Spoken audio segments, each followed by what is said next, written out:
You lament when something is missing, something is lacking, something is lost, something is never given, something you've been deprived of, something. All right, let's go there for. All right, what was lamented?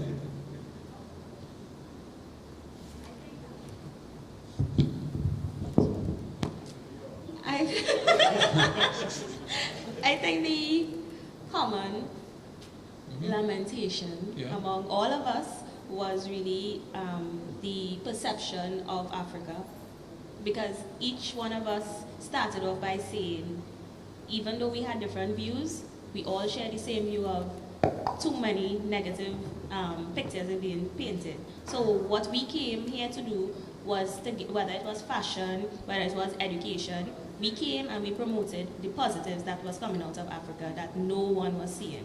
So our common cry was to move away from that image. All right. So what allegations? I would say it's the negative promotion of Africa, more capsuled in a sense. Basically, is the picture that the media paints of Africa. Right. Okay. So, so you're all on the same page. So all the allegations lamented the negative image. Come, somebody, I don't want to grab. Come on. Somebody, you all said it with confidence, both of you. Educate ourselves about the issues and things facing Africa so we'll be able to assist in any way that we can. So we sort of recognize the need to educate ourselves about Africa. Okay, so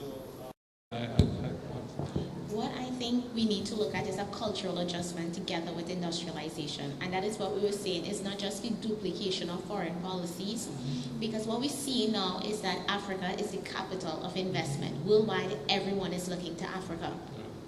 But as much as we want this renaissance to happen, I think one of the most dangerous things that could happen is if Africa becomes developed or fully industrialized and Africans are suffering. So I think we need to look at addressing cultural education or cultural shift together with the implementations of these policies. But your country has achieved something there. Okay, I know that for a fact. Yes. So forgive me, but what we need to say, and I like what you said, but we should at least highlight the success stories, okay? So we should say, we also note, we have also noted, we'll adjust the language after, the positive achievements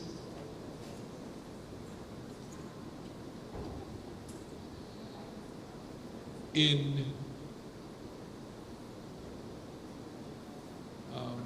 combating corruption,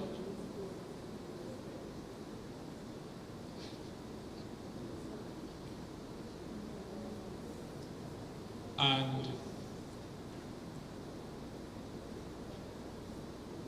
all agreed that. But I think we need to look at I think we should use a different word.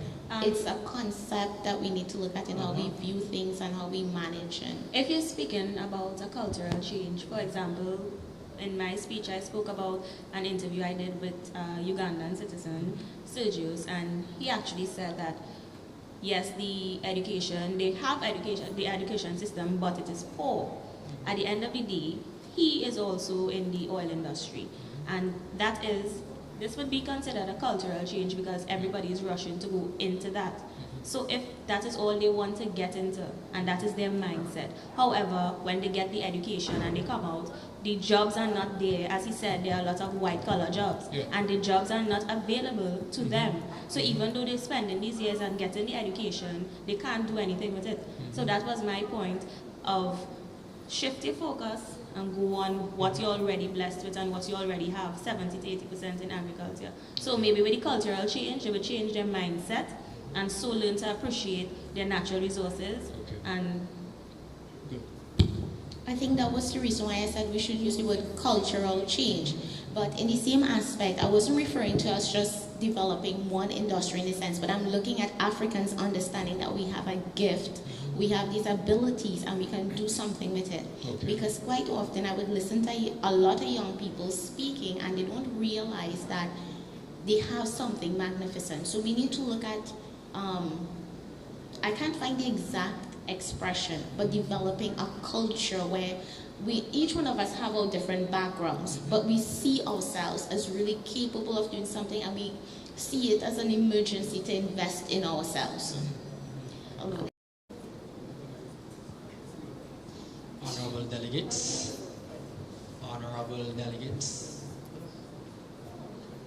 now that we have come to the end, I'd like to thank you all for your contributions, without which we would not have been able to prepare this communique, which will be sent to the chairman of the African Union, which is the headquarters in Addis Ababa in Ethiopia. Okay. So before we sign the document, I would like to read it out for you all, so you all can hear exactly what was written before you sign. Okay? The representatives of the Model African Union met on Wednesday, 31st July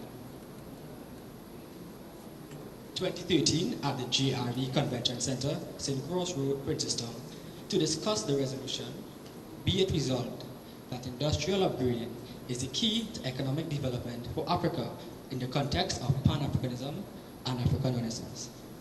The summit was opened by Her Excellency, Madam Maureen Modiselli, High Commissioner for the Republic of South Africa. The High Commissioner recalled that Pan-Africanism originated from the initiative of the Trinbagonian-born Henry Sylvester Williams. Since then, the links between the diaspora and continental Africa have remained strong. The delegates were pleased to learn from the High Commissioner about the proposed air links between South Africa and the Caribbean, because the lack of an air link has been a hindrance to the relationship between the diaspora. Her Excellency drew reference to the inspirational and memorable speech by His Excellency Thabo Mbeki, former President of South Africa, entitled, "I Am an African." This speech was directed to all Africans and called on them to take pride in their heritage and take charge of their future. All delegations lamented the negative image that is a common depiction by the mass media.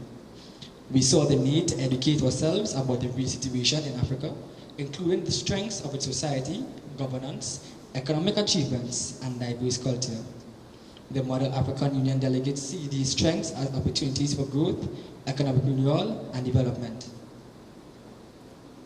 We also encourage our populations and our governments to see the opportunities for cultural exchange between Africa and the diaspora.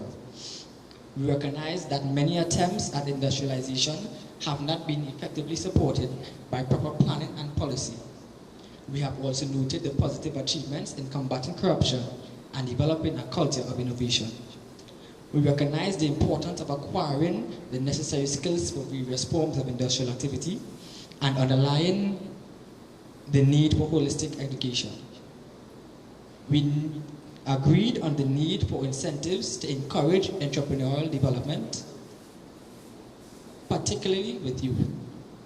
We emphasize the importance of cooperation between our universities. We need to find ways to encourage the exchange of skills between Africa and the diaspora wherever required. We underline the need for policies to increase trade between the diaspora and Africa within the borders of Africa. We agree on the need to be vigilant in the use of our natural resources so as to ensure the maximum benefit to our population. This involves broad programs geared toward value addition to our main natural resources, whether they are agricultural or mineral. We agree on the need for more judicious investment policies.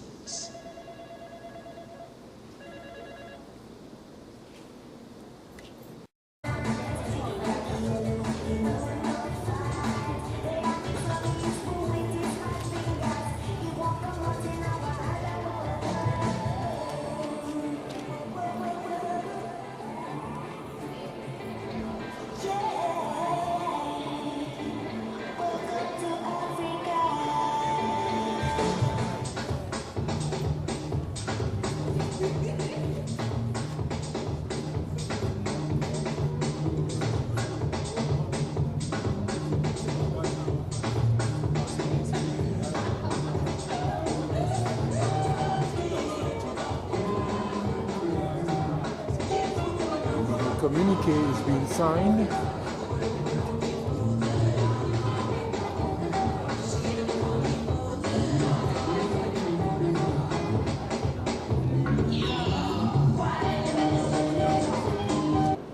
I, Aliyah Cooper, Vice President of the Model African Union Conference and Assistant Delegate for the African country of Ghana, on behalf of the African Mission Diaspora Movement and the entire, extend a hearty vote of thanks to all the delegates and assistant delegates for participating in such an enlightening and positive event and sharing with everyone their findings and opinion on the motion. Be it resolved that industrial upgrading is the key to economic development in the context of Pan-Africanism and the African Renaissance. The main purpose of this event is to promote the unity and solidarity of the African states and act as a collective voice for the African continent, and in so doing, to coordinate and intensify the cooperation of African states in order to achieve a better life for the people of Africa. I would like to take this opportunity to place on record a hearty thanks to the management team of the African Model Union Conference, Mr. Charles Emmanuel, Mr. Fletcher Ganu, Ms. Lystra St. John, Ms. Anne Joseph, Ms. Stacy Bakers, Ms. Marvin Figaro, Ms. Marva Sandy, Ms. Marissa Paul, Mr. Gavin Figaro, and Mr. Hollis Clifton for their commitment and enthusiasm towards the organization, and for showing continued support, effort, and determination in organizing and planning an uplifting event for the first time and making it successful. I cannot thank them enough for their involvement and their willingness to take on the completion of tasks beyond their comfort zones. Further, I must mention our deep sense of appreciation to all the facilitators, Dr. Russell Foote, Mr. Dwayne Haynes, Ms. Sila Benjamin, Ms. Adana Benon, Mr. William Wilson, Ms. Joella Williams, Mr. Olderson Josiah, and Mr. Jack Hilson, who took the time to attend the training sessions, preparing and shaping all delegates for such a tremendous event. We thank you all for your hospitality, motivation, cooperation, and assiduous support throughout this journey. Finally, I wish to acknowledge our gratitude to the management of the GRB Convention Center for providing an exceptional venue, the press and media contacts, persons responsible for technical arrangements, catering services, and stage setting of this event. Once again, ladies and gentlemen, I want to state that we are all most grateful to all speakers on this stage. We thank you for supporting this mission and being with us this afternoon. It has been a great pleasure. Thank you.